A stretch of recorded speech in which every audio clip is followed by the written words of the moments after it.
Hello and welcome to our second Exchanges event. Today we're joined by Dr. Elisha Goldstein, one of the world's most preeminent mindfulness teachers, clinical psychologist, author, educator and so much more. In an increasingly fragmented society, he's working to bring people together so they may motivate and inspire one another in a far-reaching way.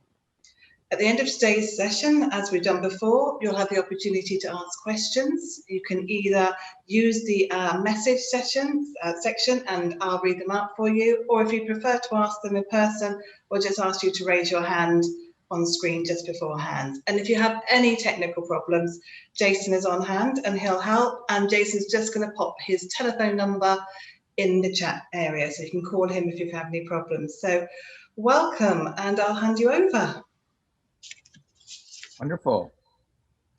Okay, well, thank you for having me. It's a real honor to be here with you, and especially around this topic right now. I'm sure you know, and as a psychologist, I see this all the time, and I work with hundreds and hundreds of people on various talks like this too. And what we've seen over the past year and a half is something kind of startling, I would say. Typically in the past, whether it's been Europe or it's been America, numbers have been very similar around the aspect of anxiety. So anxiety is something that is, we want to sum it up, it's a combination of fear and uncertainty. Fear is an emotion that we all have, but when our brain is looking and seeing uncertainty, not sure what's going to be in the near or long-term future, we create this experience of anxiety. And so what we've seen is typically, 1 in 12 people have the symptoms of an anxiety disorder. But in the past year and change, it's jumped to 1 in 3. And so that was a statistic that was put out by the National Center for Health Statistics out in America. And I know the numbers are similar out in Europe as well. And so we're noticing this. And I also run a really large global community. And so I see this all the time, and people are from all over the world in that community. What's actually interesting, and I'm sure you'll appreciate this, is when it comes from a perspective of diversity, in the US, the numbers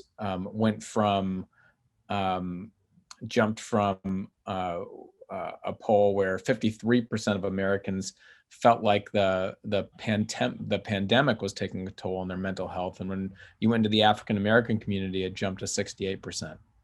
So everyone's feeling it a little bit different. And I focus a little bit on the pandemic because that's something that's really impacted our anxiety specifically the most over the past year and a half. And so I just wanted to kind of bring that up if you thought that was interesting. So today we're going to talk about really overcoming anxiety naturally. I know a number of you here have brought questions as well, and the questions are specifically focused on mindfulness and anxiety, and so I'll be more than happy to talk about that. But I'm going to bring you through a very specific tool that's been incredibly impactful for myself in my own personal life and for the people that I work with.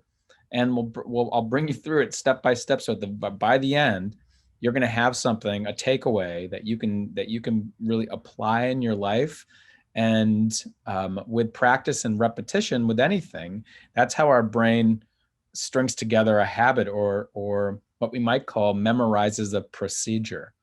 So it's called procedural memory or implicit memory, where we don't have to really think about anything anymore. It just begins to apply it based on different cues and triggers, whether they're internal ones or external ones. And so I'm going to want you to practice and repeat this in your life. And I think you'll enjoy it because it provides a sense of relief and a sense of personal control, which typically feels good for a lot of us. So in our time together, I'm going to share facts. I'm going to share stories, really about how we can begin to support ourselves in the days, weeks, and months ahead in our lives. You might even hear some things that challenge the way that you typically think. And if so, I want you to just be open to that. Just allow yourself to reflect and say, I wonder how this would work for me. if I employed this. And so what we'll be doing in the next hour is going to give you a good foundation for how to begin to overcome anxiety naturally. And okay, so here's the issue that we're all dealing with here. I know for most people, or I know for where you are right now, there's been even a shifting in a lifting of the way that you can move about and act in response to COVID right now, and so there's maybe a little bit of trepidation there, or maybe like a relief, or could be anything. But we do know uncertainty still looms in the air. For many of us, there's this sense of that, and that triggers our brain stress response. So we just have to know that. We were, if you look back thousands and thousands and thousands of years ago, I mean, we've evolved in a way to specifically feel more at ease when there's a sense of certainty there. We're not going to be sitting in the middle of a field in the Serengeti and not know if a tiger is around the corner and feel just totally at ease. We didn't evolve from people that did that. We evolved from people that were, really on the lookout for those dangers that were there. And so we're not comfortable when there's uncertainty. That's just biological. That's just biological. And so when we have a prolonged sense of fear and uncertainty, well, then that starts to impact our mental health. We start to experience at times more depression. It can exacerbate any trauma issues that we might have had in the past. We might see physiological responses like high blood pressure, and we might see things like cellular inflammation, which is at the foundation of disease. You might see an exacerbation of physical pain. And as I'm saying this, some of you might be nodding your heads. Yeah, that's somewhat what I've been experiencing, what I've experienced in the past. And then that all gets in the way of our relationships. When we're not feeling well, we tend to be snappier. We tend to be quicker to judge. And it's harder to create a sense of caring and empathy and connection. And when we feel disconnected, to me, that's when disease and more addictive behaviors start to come about, more, we might call more of our bad habits, which then feeds again into our mental health and all of that. And so it's kind of like a loop, and I'll describe that in a minute. I did a study in 2006, so about 15 years ago now, that was published in the Journal of Clinical Psychology. And I took people around the United States, and I gave them a very short practice to do. And this was the practice. It was a brief, what I called a mindful check-in, which was just kind of noticing your body sitting here, being aware of how your body was feeling physically, noticing how you're feeling emotionally. So calm, at ease, or stressed and anxious, or sad, or frustrated, restless, things like that. And then also the quality of your attention. Am I attended right now, or am I distracted and unfocused? You can ask yourself that right now as I'm talking. If so, just soften your body, take a deep breath, and say, okay, my intention is to be here for the next hour. And then I asked them to relate to something that they found meaningful. Now, for many people, this was a physical object. Let's say they picked a religious object: Star of David for Jews, the cross for Christians, or for other people, they picked nature, they a piece of wood, or maybe a family heirloom. Some people chose, or maybe they chose a memory and it wasn't physical, and they shifted to relating to that. And so as they did this, what I found was that this short 5-minute practice showed statistically significant decreases in stress and increases in deep scales of psychological well-being over time. But what I also interviewed everyone, and what I found was a central theme in the experience was one of connection. So this is really important. I bring this right up front to begin with, because connection is at the epicenter of well-being. When we start feeling that fear and uncertainty together, we typically begin to disconnect. We disconnect from ourselves, and because we go into a fight, flight, freeze response, and we disconnect from people around us. And so, because the brain goes into a self-referencing state, like, how does this affect me?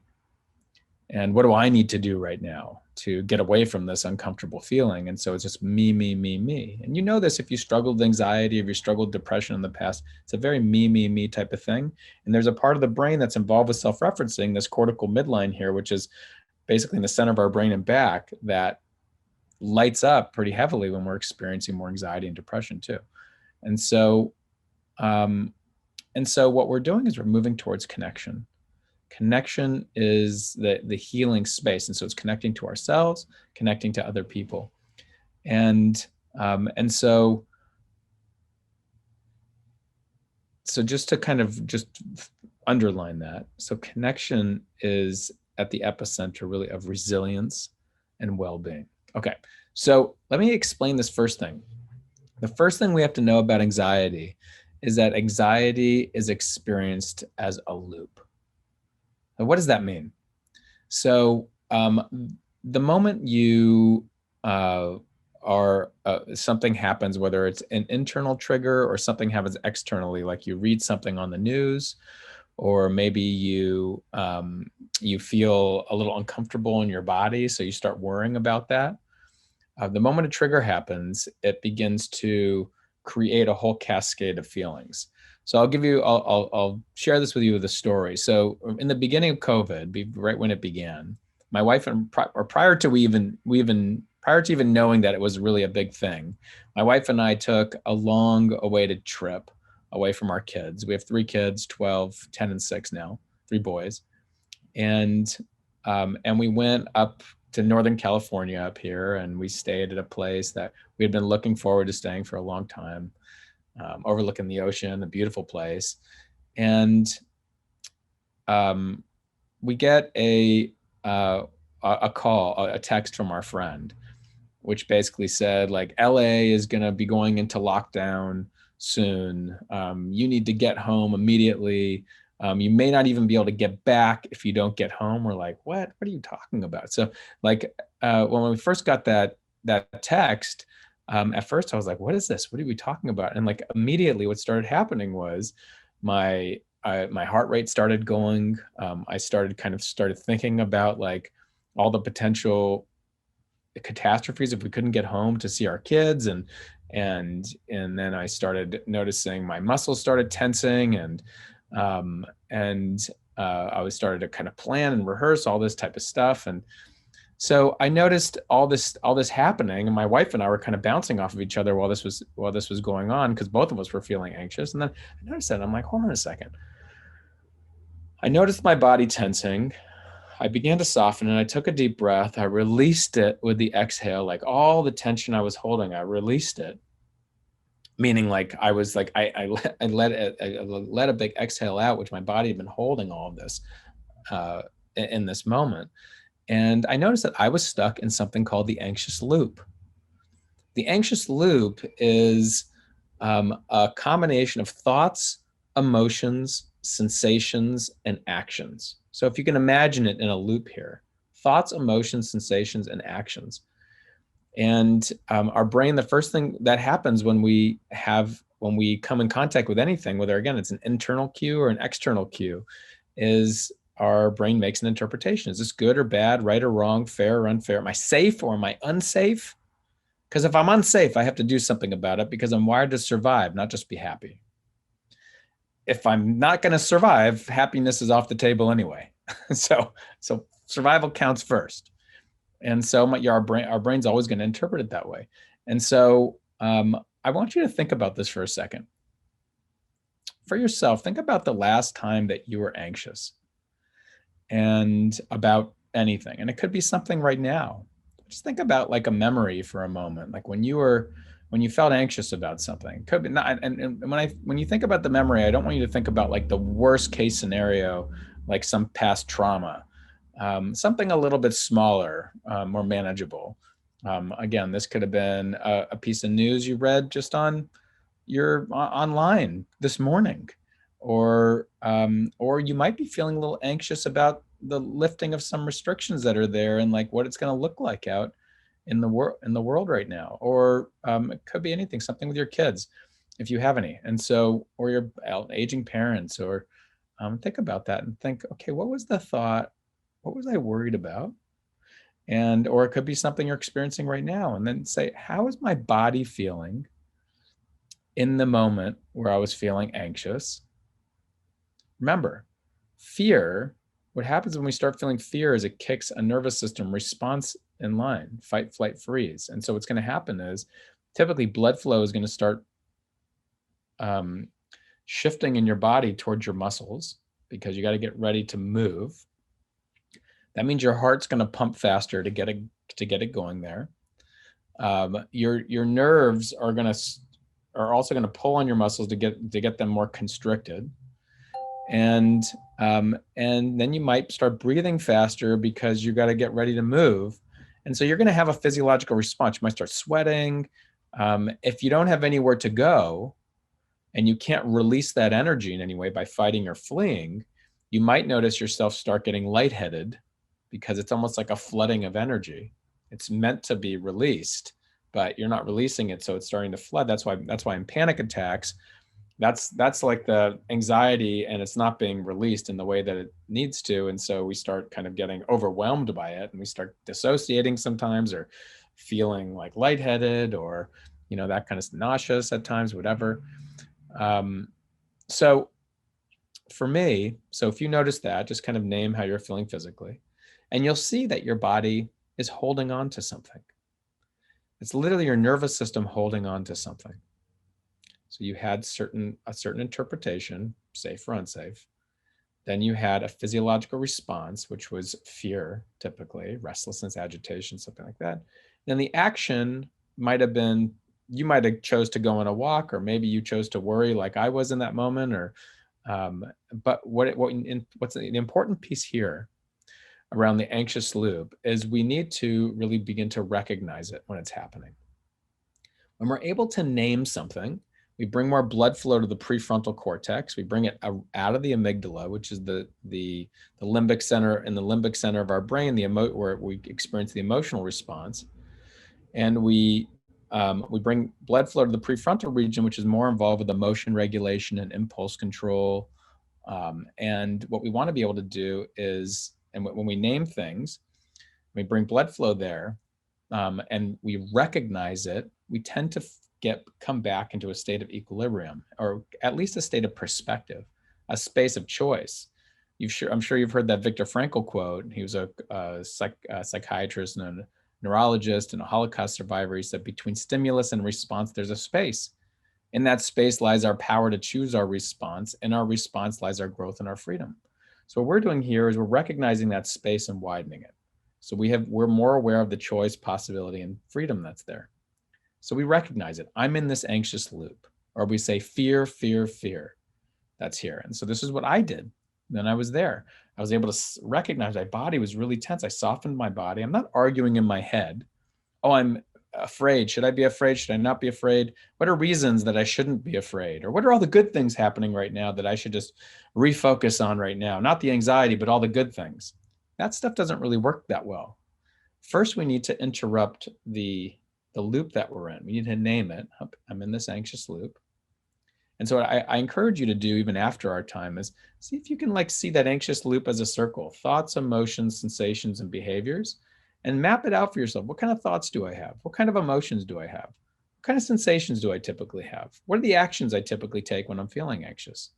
So you can begin to externalize it, so your brain can see a map of it. So when you say anxious loop, it has a map of it and objectifies it, which helps you create more certainty, which tends to help us feel less anxious. So I mapped it out for myself in that moment. I saw it, this anxious loop is happening. I noticed my body tensing, and this is a really important point. I needed to learn how to release this tension that's here, again, not from my thinking, but from my body. And so the most immediate way to dial down stress and anxiety is to recognize when we're caught in the anxious loop, when our nervous system is caught in it, which all of our nervous systems can get caught in it. And some of us are just a little bit more practiced at that than others. And so it's easier for us to slip into it, or maybe there's a more genetic predisposition, but we can all recognize it when it's happening.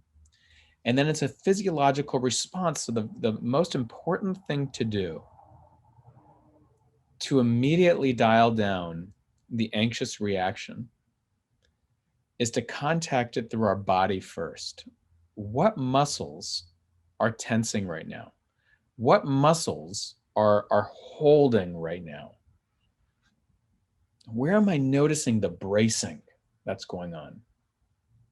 I run a personalized coaching program with people all over the world. And the very first thing that I teach is this. This is the very first thing because it's one of our superpowers. That's why I call the program Uncover the Power Within, because this is one of our superpowers, the ability to shift activity in our brain and our nervous system by beginning to recognize what's happening. And we can literally shift activity in our brain and our entire nervous system by doing this. And we recognize where the bracing is and we begin to release it. How do we begin to release it? We take a couple deep breaths, release it, or we notice where the bracing is and we literally stretch it out. We literally stretch out that bracing. If you're feeling any holding or bracing in your body right now, while I'm talking, go ahead and try that out. Take a deep breath, allow it to release, and stretch out even where you're feeling the bracing. Roll your shoulders, massage your face, massage your hands. Where is it? And just focus on that. We want to contact it physically, and that's the most important thing when we're realizing this. We recognize the anxious loop that's happening, and we release it. We release the tension, the holding, the bracing. You'll hear me repeat things a couple times, even in this hour, because repetition for our brain is what creates more mastery. And always remember that if you're listening to anybody and you say, oh yeah, they said that before, or yeah, I already knew that, move on. What's the new information? Don't do that. Don't let your mind do that, because as we know, the famous quote being, in the beginner's mind, the possibilities are endless. And in the expert's mind, the possibilities are few. And our brain likes to be an expert. And what we do when it's an expert, it closes down on the possibilities. We just have to remember repetition creates mastery. That's how we learned how to walk and talk and do so many things. So allow it to sink in again. Perfectly fine. Okay. I want to speak. So that's the first point. Recognize release. Recognize release. We'll go over that in a different way in a little bit. Other ways to release, by the way, if we just think about it, like what are ways that I release energy? Take a deep breath, release, stretch it out, literally shake it out. You can literally stand up and just kind of like shake your body or shake your body like this. Like it's really about contacting the physical body first. We're not trying to work with negative thoughts yet or any of that. It starts physiological as a foundation for releasing anxiety. It needs somewhere to go. It just really does. That's how it works. It's meant to go somewhere. Fight, flee, right? And so we just need to release it. And so, or dancing is another way of doing it, or singing or yelling and shouting at times. That's another way of releasing it, opening the vocal cords and shouting. As long as no one's around, you're not going to scare anybody, of course. But that's also okay to do. That's why actually I remember when there was some information that came out a while ago that's saying, in LA, we have a lot of traffic. Los Angeles, we have a lot of traffic. And so they were recommending at times, this was like 20 years ago, I remember reading this, that you pull over to the side of the road and just like, if no one's in your car, just scream at the top of your lungs. And that's releasing the frustration and the agitation that's there. And that's okay. It's an okay thing to do. It's all about kind of releasing the energy that's there because it's trapped. It's not meant to be trapped. It's meant to like You're meant to run or fight somebody. And so, and that releases that. That's why your body's building all of that up. So we have to release it. Okay. I want to just kind of take a diversion for a second. So we have the recognized release, right? We have the anxious loop. Map it out for yourself so you can know yours. It helps your brain objectify it. Keep it simple, right? So when you're able to name it, that'll create more certainty for you and widen that space between stimulus and response. Then you know, like, okay, it's a physiological response. I need to release it. What are my go-to ways of releasing it? I can go out and take a walk, or I can shake it out, or I can dance, or I can sing, or I can yell, or I can, different ways I can release it. I can stretch it out, do some yoga, or just stretching. And then now I want to kind of talk a little bit about the mind traps.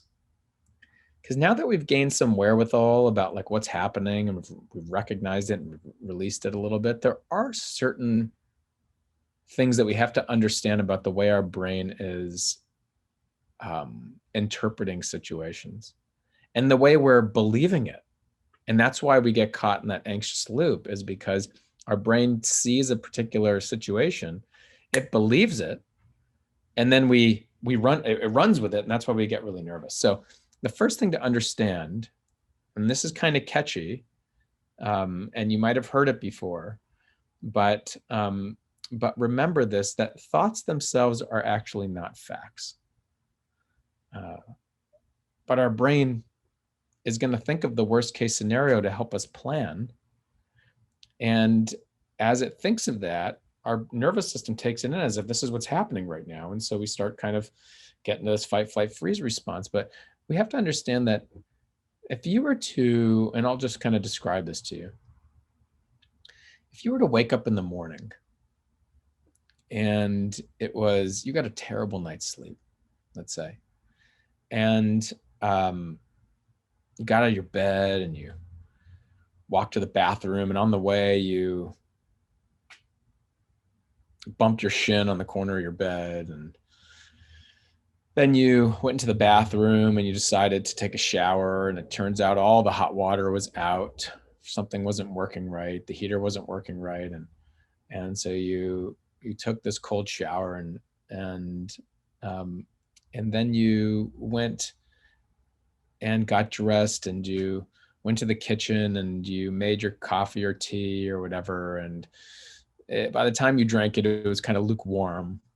And then on the corner, and the corner of your eye, you see there's a letter from your government, and it turns out that you just owe them a lot of money.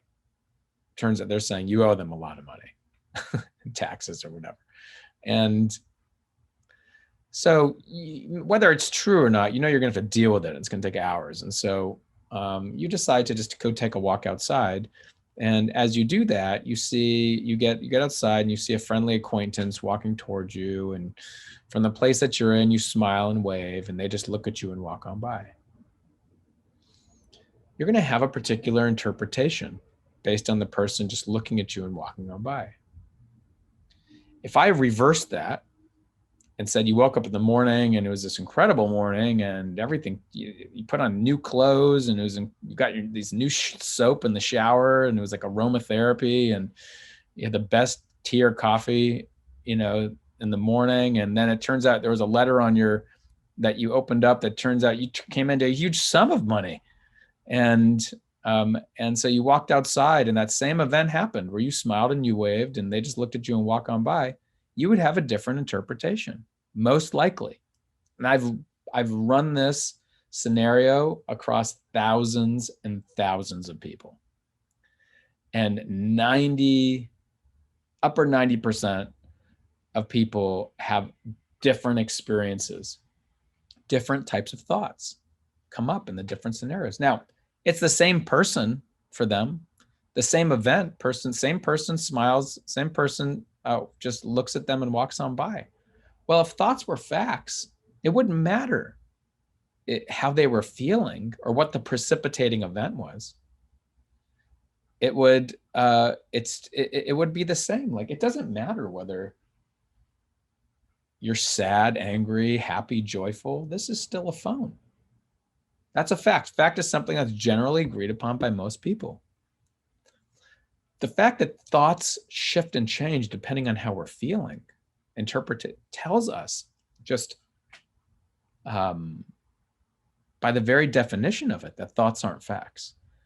But again, when we have a thought about something, our brain takes it and believes it because it has to work it out, and that ignites our nervous system. So we have to understand that thoughts aren't facts. So the thoughts that like something is wrong with me, as an example, I feel so anxious, isn't there something wrong with me?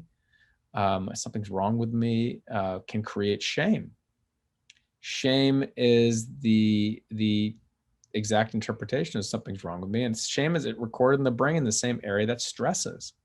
So when we're feeling anxious and then we're feeling like something's wrong with me, we're literally piling on stress on top of the anxiety that's already there. And that's as if we're kind of blowing wind on it and it getting bigger.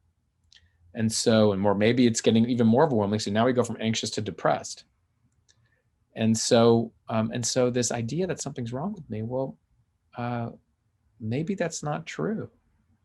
Maybe this is what I'm experiencing is part of the human experience, but I know it's hard right now. Like this is hard for me right now. That's a fact.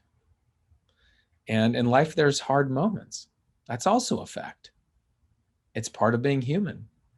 So if we were able to name the facts instead of get caught in this stressed or anxious or shame loop, and be able to recognize that this is happening and this is a hard moment, and then we're in that space again between stimulus and response. You get the theme here. We're trying to dial down to like dial away from interpretation and kind of dial into the facts. It's a tough moment in life. There's tough moments, and so that now I'm aware of this. Okay, so now the question is, what do I actually need right now? I need to shake it out. That's what I need to do.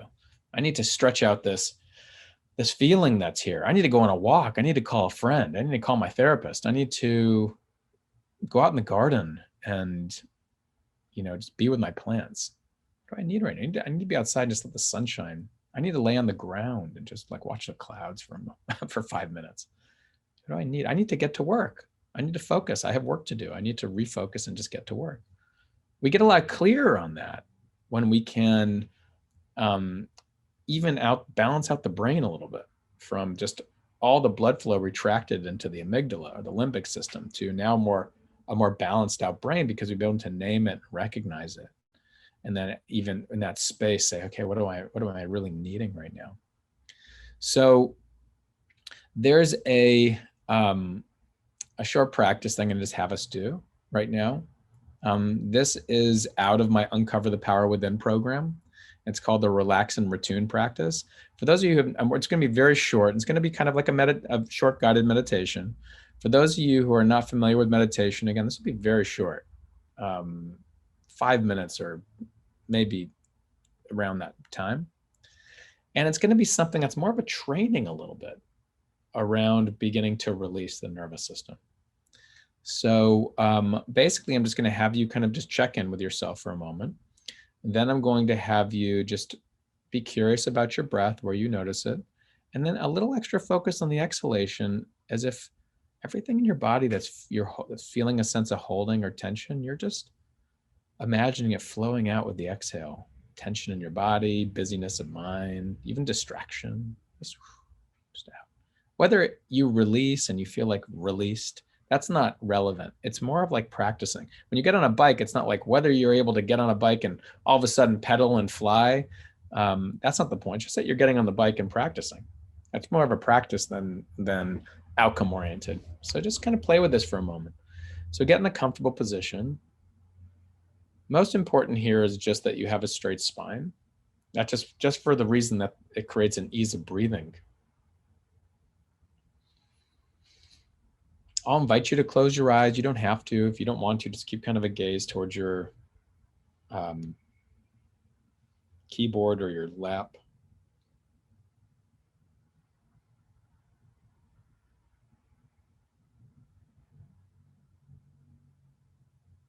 Start off by taking a couple deep breaths in through the nose, out through the mouth. Just with the exhalation, just as if even you can pair that word like release, relax.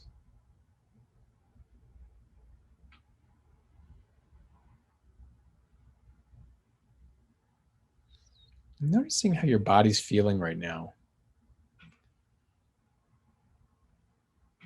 If there's any areas that you do notice that are feeling tense or feeling a sense of holding, including your face, your shoulders, arms and hands, back, stomach, chest, legs, feet, hips. If you notice any holding, see if you can allow that to soften or do a gentle stretch. Begin to open it up.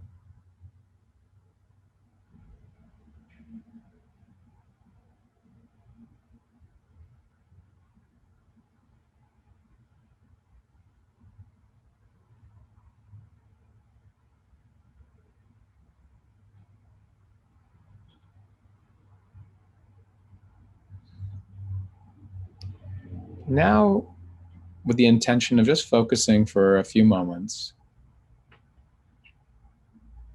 see if you can be curious about how your body is naturally breathing. So without needing to control anything, your body will just naturally breathe itself.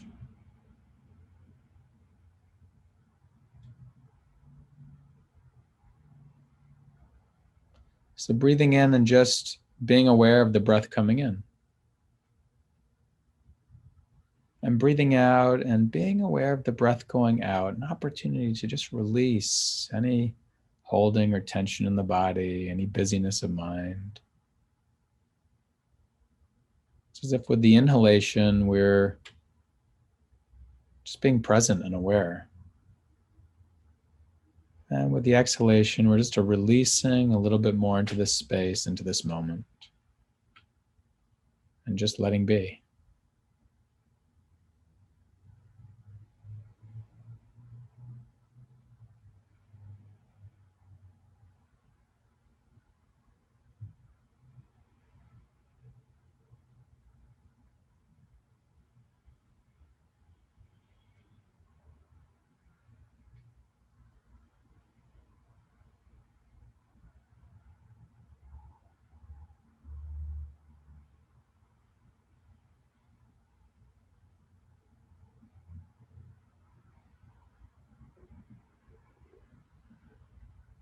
Just for this one more minute. There's nowhere to go. There's nothing you need to do. There's no messages that need to be responded to in this next minute.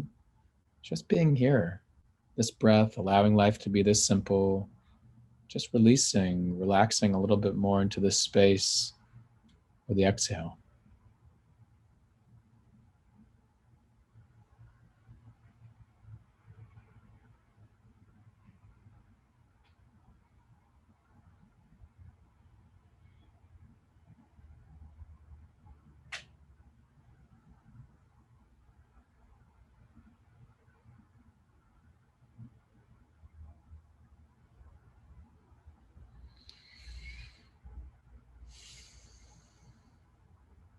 And in a moment, we'll come to the end of this practice, but just acknowledging for a moment the active choice of creating this space and time in your life that you've taken for your own learning, health, and well-being.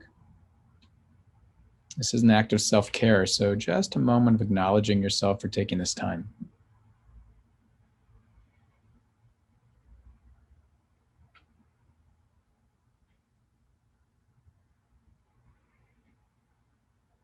And bring awareness now to your face. If your eyes are closed, gently letting the light seep through, opening your eyes.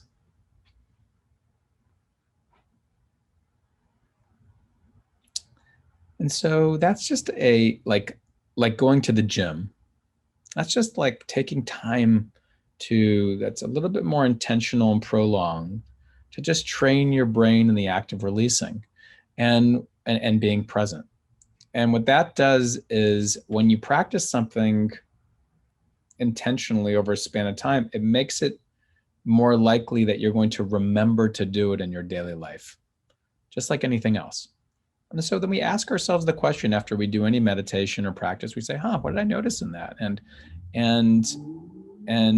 what's the application of this in my daily life? Like, what would it look like if I was able to soften my body a little bit more or release a little bit more in my day? What would I welcome? What would I open up to? What would shift for me? And so we just integrate it. At the end of every meditation, it's really important to just ask yourself a couple questions, just so you integrate. It doesn't have to take more than 30 seconds to do, but just so you integrate it and your brain brings top of mind, like, oh, I can apply this into my daily life. I can release a little bit more in my daily life. Okay. So consider for yourself also another question, like what helps you release? So we're recognizing, we're releasing, and then I want to get to this next question, refocus. So you'll notice that what we're coming together with right now is a practice for overcoming anxiety naturally. That's about recognizing the loop when it's there, or even just the emotion, anxiety, fear, if you want to keep it even simpler than that. We're releasing it from from the level of our nervous system and our thoughts, releasing. And now we're refocusing. So 3 R's. So now that we've really widened this space between stimulus and response, we have another R to work with here. Refocus. Now I alluded to this earlier when I suggested to ask the question, what am I needing right now?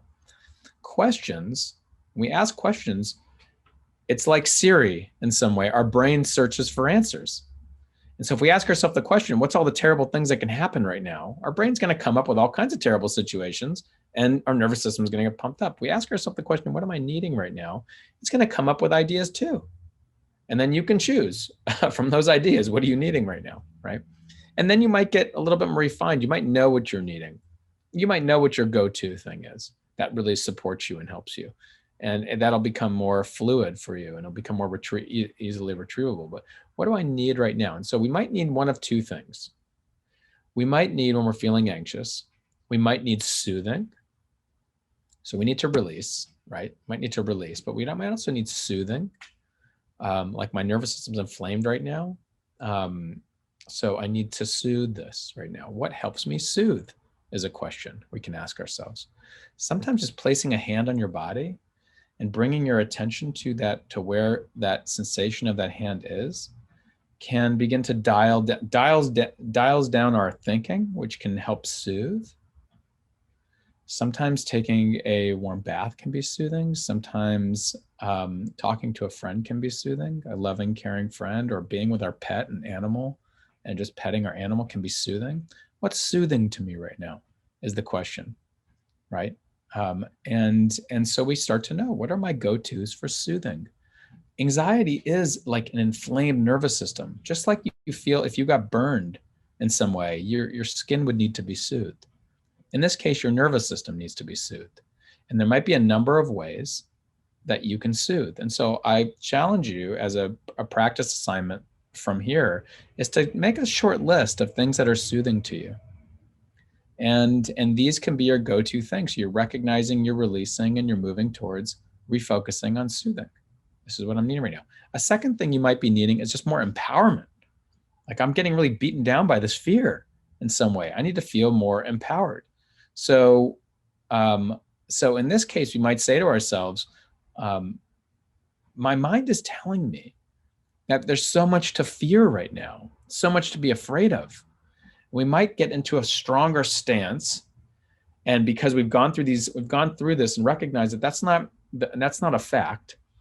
There's also a lot of wonderful things happening in my life right now, right? Both are happening. So, God, that's just not true. That's not the whole story. And we kind of get into the stance. Amy Cuddy has researched, psychologist Amy Cuddy has a research around the power poses, right? Power poses that helps kind of breed confidence. And so we got to say that's not true. And we just feel it in our body and we feel strong. You say the truth is I have a lot to be grateful for. And I have a lot of wonderful things happening right now. And yeah, there's these things that are kind of scary. And you know what? I can handle it. I'm going to be okay.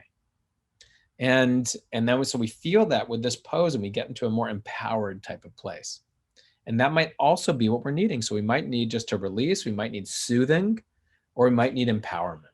And so you'll get to kind of know this over time, like what works for me? What's going to be most supportive to me, right? And finally, I'll just kind of say this, and I know we want to leave time for questions. So just, again, keep it very simple. We talked about how anxiety is fear and uncertainty together, right? We talked about how it shows up as a loop: thoughts, emotions, sensations, and actions. We said it's a nervous system response. So the first thing we have to do is recognize it. That helps bring blood flow back to the prefrontal cortex, which is more involved with emotion regulation. And then we need to release it because it's an energy that's stuck in our body. It doesn't know where to go. Really, it's supposed to fight or flee or freeze maybe, but we're not fighting or fleeing anything right now. And so we need to release it. Many different ways we can release. And to make your list of the ways that you release, we create a simple one of like noticing where we're bracing and beginning to kind of like release it out. I brought you through a very short practice, meditation, the relax and retune practice. That's from Uncover the Power Within. And then we move through this idea of refocusing on just releasing, soothing, or empowerment. So this last thing I just want to kind of mention to you is what creates lasting change? What makes this so that I'm going to really like instill this in my mind so that I'm like breathing from this place is three things. One, we need the learning like we're doing right now, right? And to maybe even go a little deeper too.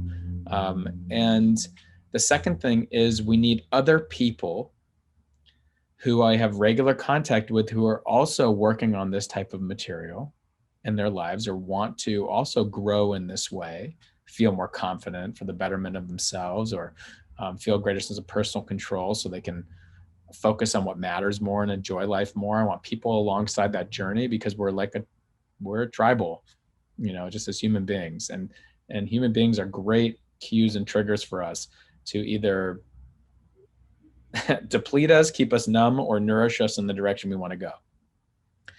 And then we need mentorship. So think of it as a triangle. This is the kind of trifecta of more lasting change and deeper integration with this work. So we need mentorship. We need someone who's been there before, a little further along the path, who we might be able to shortcut questions to. So we're not like just fumbling around on our own, and we can just kind of get more direct guidance. That helps catalyze and makes change a whole lot more efficient. So consider that. Who are my mentors right now? Who are people in my life who are also along this journey, and how can I make more contact with them? And if I don't have those people, where can I find them? I know the Mindful Living Collective is a free space right now that people join for that exact reason. Uncover the Power Within is a more personalized coaching program. That's something a little different. But you might have people in your life and you might have mentors, but you need to just continue to stay connected with them and continue to do this kind of ongoing learning. But put those three things in place for yourself, and that's going to support more lasting change. So with that, I want to open up to questions that are here because I know a number of them came in, and I want to make sure we have space to get to those. Thank you. So if anybody has a question they want to ask now, you can use the Q&A button at the bottom, but kindly people have already sent some in. So the first one is, what tips do you have for mindfulness if you're an easily distracted person? By the way, everyone's an easily distracted person right now, but of course there's a continuum. I would say the first thing is to just recognize where your starting point is. If you're easily distracted, then just notice that, my mind gets very easily distracted. And what I want to do is just weave in a little bit a day. What would it be like to start with a minute of just attending to one thing and just take space for that? And is it a minute longer than usual for you? And if so, recognize that and celebrate it when you're able to do that. By the way, mindfulness isn't just like meditation sitting on a cushion like we did a little earlier. Mindfulness is like listening to somebody for a minute or two, recognizing that my mind's going to start thinking of its next brilliant counter argument or thinking about things it wants to say. But when I'm listening to this person, I'm going to be aware of that. I'm going to soften my body and release. I'm going to refocus on them, right? Recognize, release, refocus. We can do that in our communication with people too, with our kids, with our parents. So we can do it like that to create a little bit more attentiveness, but be easy with yourself. Right? What happens is we're easily distracted. You might be really hard on yourself. It's like, I can't do this. This isn't going to work for me. And there we are. There's more of those thoughts. Is that true? Do I know that to be a fact, that I can't do this? This isn't going to work for me? Look at, I did a minute today. I didn't do a minute yesterday. So, but I would say that practice with some of the more of these formal practices if possible, 5-10 minute, whatever you can do for the meditation, because that's, again, that's like a mind training that will help parlay into daily life. Be really forgiving to yourself. Be curious about what brings you off track. Investigate that. And just invite yourself to begin again. And the beautiful thing about this practice is you can begin again and again and again every day, and multiple moments a day. I got into this whole field a million years ago because I'm someone who's easily distracted. My mind like thinks of a million things at once. And that's also very creative. That's how I've been able to write 5 books and create all these programs, and because my mind works in a lot of creative ways. And the flip side of that is that it's also easily distracted. But I've learned some muscle memory over time through practice. That's all, simple as that. Just like riding a bike, that I can like drop in to my body, more easily now. And when I drop into my body, it dials down the part of my brain that's thinking a lot. And then my brain begins to think a lot. And I notice that, and I'm easy with myself because I accept the reality of that. Take note of that, bring it back. Sometimes during my meditation practice, I'll keep a pad of paper next to my seat, and I'll pause, stop, turn. If it's a great idea, I'm just going to put the idea down that comes up, and then I'm going to come back to my practice. And that's okay too. Allow yourself to be flexible with it. Lovely. We've just had a question come in on the Q&A. What to do when anxiety increases while practicing mindfulness exercises? Did you say what to do when anxiety increases? What Yeah. mindfulness exercises? Yeah. I'll just, most importantly, just to reiterate the whole thing we just did, which is recognize, release, refocus. That's those 3 R's, to keep those in your back pocket. So when I have another meditation, if that's what you mean by mindfulness exercise, on my YouTube channel. So if you go to YouTube and go to Elisha Goldstein PhD, I think that's what it's under, you'll see there's a meditation in there, and I have a whole block called meditations, called Dissolving Difficult Emotions.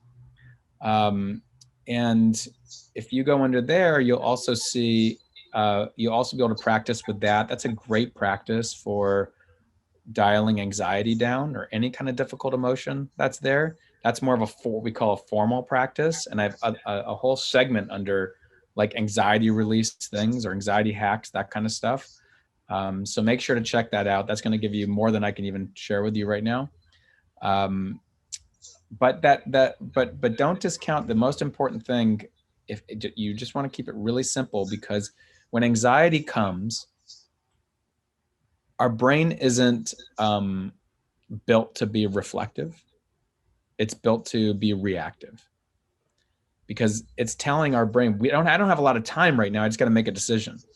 A car's coming at me. I got to jump out. I don't say, well, what's the best way for me to deal with my feelings right now? So we want to keep it very simple so it's retrievable. My body is bracing. I need to unbrace it. And that if you could just keep it that simple, then you'll get to the point where you can release more and refocus. What do I need right now? What's soothing for me? Do I need empowerment right now? So I gave you, in response to that, a formal meditation practice that you can play with. I gave you a place to go get it, and on my YouTube channel. And then also something, I reiterated something, hopefully reinforced the stuff we've gone over today, which I think if you want to just keep it very simple and formally in your life. By the way, just weaving things in by just paying attention to being present to simple things in your life can also support the memory of being less, of refocusing on things that create more calm and ease in your life. And we want to weave those in too. Sometimes it's not about dialing the anxiety down. Sometimes it's more about refocusing on things that bring me nourishment and love and joy and that kind of stuff. So it's less about like, how do I get rid of this anxiety? It's more about like, what do I need to refocus on that brings me the stuff that I'm wanting? Consider that too. Thank you. And we've just had another question on the Q&A part. Would you suggest this approach for binge eating? So binge eating is also underlying binge eating is anxiety. And so some people might throw that in the field of addictive behavior, but eating disorders and typically are underlying eating disorders are anxiety. And so, we're doing it to soothe ourselves, right? Or binge eating to soothe. And so in that case, the question is, okay, so something cued you to create this really uncomfortable feeling in your body. It could have been thought, could have been a feeling, could have been something external. That clicked in this routine that's binge eating. And the immediate reward is soothing. And by the way, like sugary carb type food, that lowers our cortisol initially. So it actually physiologically like cools us down, makes us feel shame and stress afterwards. And then there's all kinds of repercussions that actually increase our stress and potentially like increase a negative physiological impact. But what we want to do is say, okay, so that's my routine. Is there another routine I can replace with this that gives me that a similar type of reward, which is soothing? And then can I break down, if I was to look at the same anxious loop, can I break this down with binge eating? Can I say, well, what's the cue? What's the thought? What's the event? What happens? What am I thinking? How am I feeling emotionally, physically, and my action is binge eating? Okay. And the reward is relief initially. So then we look at it and we start to, what I like to do with people is to have them first visualize this in their mind, visualize that event happening, visualize so we kind of slow it down and pause it, how it feels physically in their body, and see if we can just start to soften the bracing around that anxious feeling that's there, release it, work with releasing it, and then see if we can, again, visualize a replacement of that action with something that's also soothing in that moment and see it through as a visualization before we say, okay, now go do this in your regular life. I hope that makes sense. That's a step before you can be aware and say like, okay, well, I'm going to just be on the lookout prior to binge eating. Where am I feeling this in my body, and see if I can release it in that way. But what I'd challenge you to do is do it with a visualization first. See if you can visualize notice where your body's feeling. What am I going to replace it with that's soothing, that gives me that same soothing or relieving type of reward? And can I see this through in my mind? I think we've got time for one more question, and it's one of the ones that's been sent in beforehand. It says, how can I support somebody, a colleague or a family member that has anxiety? I would just, I'd be open and just listen to them. You can also, to parlay and to leverage the short amount of time that we have right now to answer that question, I would send them, if you want to my YouTube channel, and for them to start watching some of those things around anxiety. There's a whole channel underneath my channel that's all videos about like relieving anxiety, little short things you can do, longer things, and they can start kind of learning there. But you can give them some of these tips. What are you bracing? How do you notice it? But most important is just to listen and be loving and caring for them, and let them know, like, if you ever need to talk about it, I'm here to talk about it with you. Or if you're not the person to talk about it, maybe they need to get professional support. But that's a good learning channel to send them to. That YouTube channel might be supportive for them.